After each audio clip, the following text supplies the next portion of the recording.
global events team. And I'm Annie. I'm head of creative and customer experiences for our global events team. So Jill, look at where we are. We're live at the New York Summit. Live this is amazing. at the 2019 New York Summit. Very exciting. Yes. Yes. And we have a special guest today. Yes, Mackenzie, welcome. Introduce yourself. So I'm Mackenzie. I'm the global startup evangelist for AWS. After spending many years building some large unicorn startups here in New York City, I joined AWS about 3.5 years ago to help bring my expertise and help guide and help startups around the globe build on Amazon. Very cool. Well, welcome to the show. Thank you very much. Yeah. So Mackenzie, let's start with why startups should come to reInvent. What do you think startups get out of reInvent? Even as a customer working at startups, I attended reInvent in the past.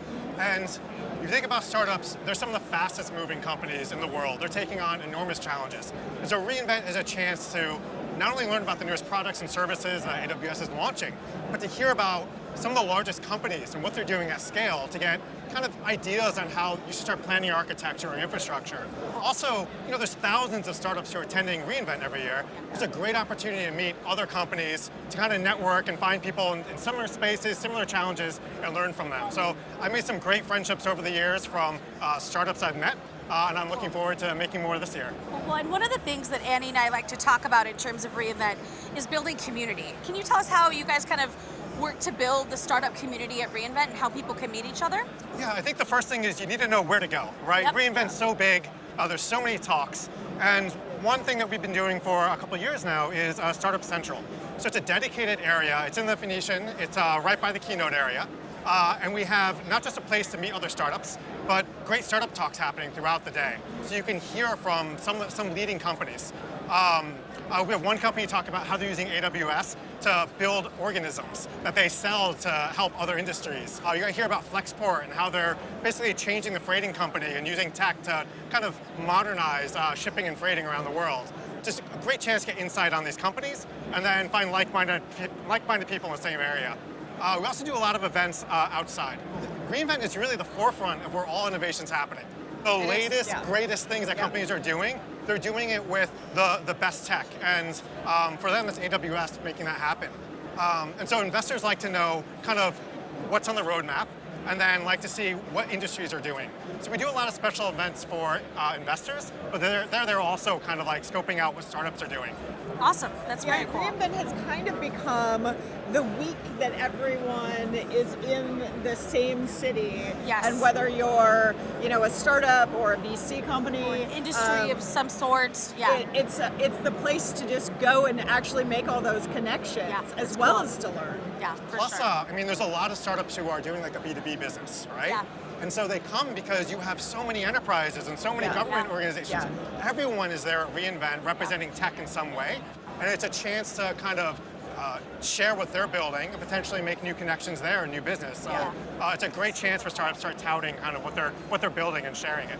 Yeah, what about the content for startups, Jill? Sure. So we're working closely with Mackenzie and the startup team. We'll have several sessions, we have around 30 of the different session types that are dedicated to startups and customers, but we'll also sprinkle startup customers throughout all the rest of reInvent content, because we find that people love learning from other customers and learning from their use cases. Right. So we really try to integrate startup into the breakout content as best we can. Yeah. And like last year we had a phenomenal lineup. Yes. There was Reddit, Coinbase, BuzzFeed was there, Robinhood, just It was really cool. great talks covering everything from fintech to video processing at scale. You name it, and there was a startup talking about it. It was awesome. One of my favorite things about reInvent is just the hands-on labs, because it's hard to set aside time in a busy environment when you're moving quickly to find a time to try something new. And here, you're in a room, you're focused, you have experts around you supporting you, you have people next to you you're learning from. And it's a great chance to leave and feel like you've built and actually got real exposure to these new services. We like to plug hands-on labs because they're a really great way if you have a break in your schedule or somehow you missed your session or whatever, you can just go take a hands-on lab right then, and it's just a great way to kind of fill your calendar and make sure you're getting as trained as you can. It's pretty cool. Yeah. I also love, you think about the challenges of scaling as a startup. I mean, you have an onslaught of new users signing up sometimes, and it's spiked in traffic. And the whole game day experience that's at reInvent really replicates what it's like to be in a growing startup, right? Because you're there and you have to keep infrastructure up and running as you keep throwing more and more users at your infrastructure. It's a fun, competitive way to kind of hone your DevOps and operation skills. Yeah, I Very mean, we've cool. kind of inadvertently covered the fact that there's so many ways to learn and connect at reInvent, whether Yes. it's in the startup lounge and some of the talks you have there, Yep. to hands-on experiences like labs, or just all of the breakout content that we Yep. have, or the hackathon programs that we have. There's so many ways There's a to lot. learn for everyone and for startups in particular. Okay, so before we let you go, we ask all of our guests, what is your best tip or trick to get through the week at reInvent? I always make sure that I leave making new connections, meeting people there. That's Yeah. essential. There's always a tremendous amount of resources available for the products and services, documentation, workshops we do. But to be in the same place as all these like-minded people, take advantage of that. I think also prioritizing, just knowing what the important sessions are you really want to go. One thing that has gotten great feedback from our customers is we now do repeats of those events. We do. So there's sessions that are really popular, and if you miss it, don't worry, there's likely a repeat of that session happening Yep. somewhere else. So it helps remove the stress. Ultimately, reInvent's about having a fun time, about Yes. leaving like you've learned something, and being excited about going back and trying a new service or product, or finally understanding that missing piece to solve that challenge or problem you've been facing Yep, exactly. before you came. My tip is a repeat from last season, but an important one. Always check back on the session catalog.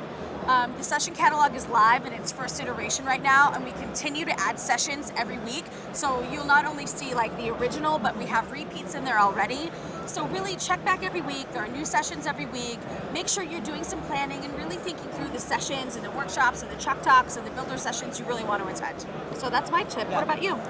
Well, I feel like putting in a good amount of time right before reserve seating launches to come up with all of your different scenarios, right? It's sort of, I always say that it's sort of like going back to college when you knew you had to take a couple of courses and then you had all these backup plans in case something didn't work out.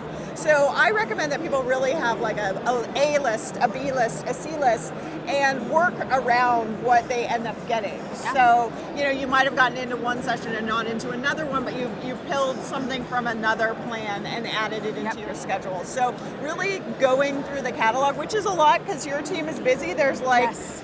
multiple thousands of sessions. There's even in this like early version, we've already got over 400 sessions in there. Yeah, that's which is amazing. more than we had at like the first two reInvents, which is crazy. So there's a ton of sessions in there, and I know it's a lot of work to go through them all Yeah. and really sort of like make all of your alternate plans, but the amount of work that you put in advance means you get to reInvent and you just go. You know what you're You doing. don't have to think, you've got everything scheduled and you're just ready to rock and roll. It's also, I've walked into sessions thinking this isn't applicable to me, and I always end up learning something. So I think people sometimes, limit their options. Yes. Yep, And exactly. there's it never hurts to learn a new skill, a new product, or how people are solving something. For sure. Yeah. Well, Mackenzie, thanks so much for joining us on How to Reinvent. It was good to have you. I look forward to seeing everyone there, and thank you for having me. It's Yeah, great. Thanks. Thank Well, you. And stay tuned for the next How to Reinvent.